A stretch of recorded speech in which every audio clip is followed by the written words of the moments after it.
Днес времето е хубаво. И ето какво се случва. 5 панела. Батерията се зарежда и ток има в къщата. Мрежата 0. Енергото няма кой да им плаща. Тук още се зарежда още малко и ще е готова. И това е. В момента работят. Тук всичко е надолу. 2 климатика работят. Единия в момента грее.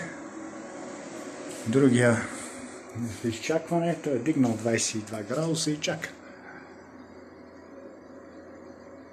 И един хладилник. И това е. Тока за сега е без пари. Ето 53, да видим колко.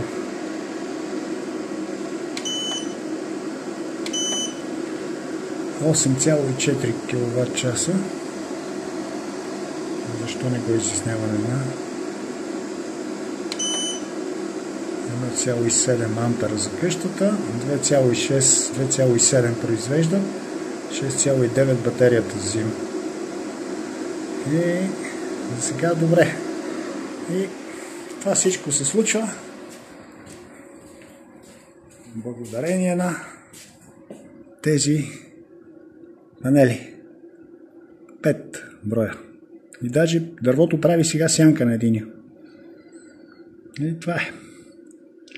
И шезлонга, то е толкова хубаво времето, че може да се печеме зимата. На Нова година. Това е на връх Нова година.